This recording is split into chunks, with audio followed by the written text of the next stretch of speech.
Hello everyone, thank you for watching Get Fresh TV. I'm Jenny Boyle, your host, and this is episode 2 of Get Fresh Fridays. So I have a question to answer today, and the question is from Katie, and she says, "Hey Jen, I loved your video last week. It made me cry and laugh at the same time, and I really look forward to your Get Fresh TV episodes. I love the idea of meditating, but whenever I sit down to do it, I can't focus. It actually frustrates me more than anything, and I feel more stressed than I did in the first place. I try to keep my mind present, but it just wanders off, and then I feel like I'm a bad meditator. How exactly do you do it?"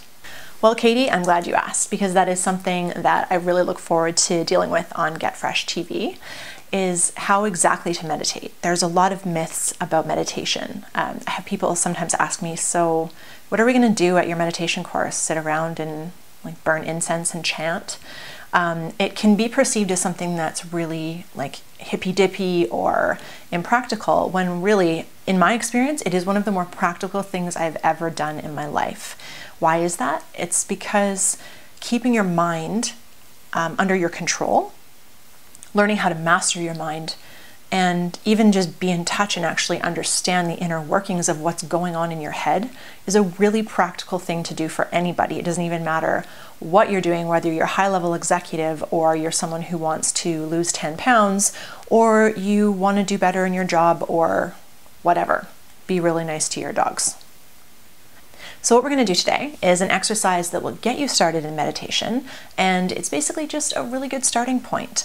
The thing that I find most people when they're trying to meditate is they don't have really a background, and they read a book or they sit down, they're like, okay, I'm in a waterfall, or what's another popular one? Oh, counting numbers, 1, 2, repeating a mantra is another really popular one. And it's not to say that any of these methods are bad, but to bring a practical note to it and actually have it help you de-stress.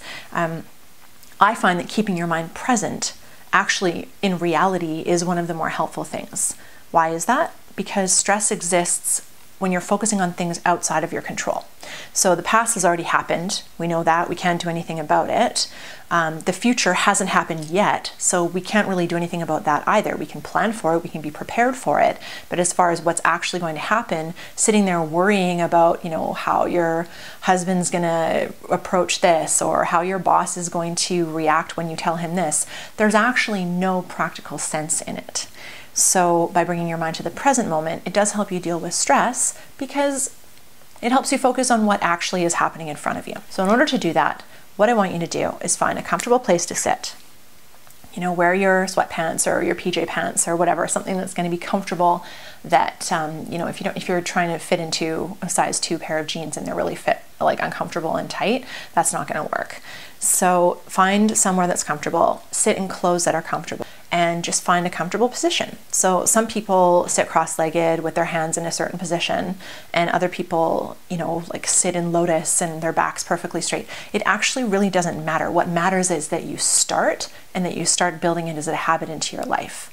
So once you've found a comfortable position, close your eyes, and the thing that's going to make a difference is having an object of focus.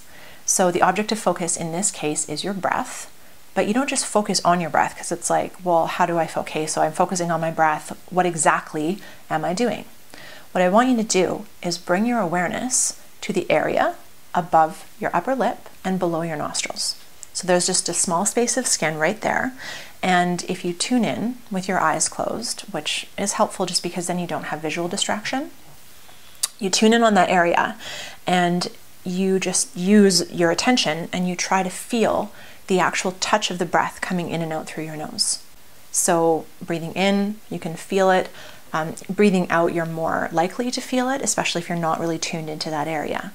And then what you do is you just keep coming back to the breath, the touch of the breath on the area of skin below your nostrils and above your upper lip.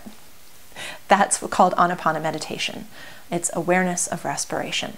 And what that can do, Katie, is help you stay focused. It can help you give an object of focus, and it can also help you train your mind to come back to the present moment repeatedly as you go throughout your day. So what I've done is I've actually attached an audio recording.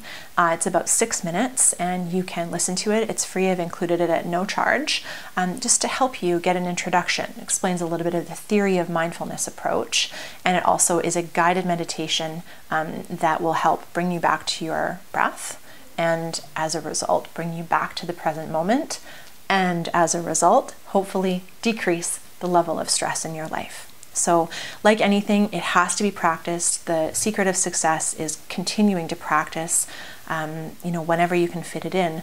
But just try these things and just see how they work for you.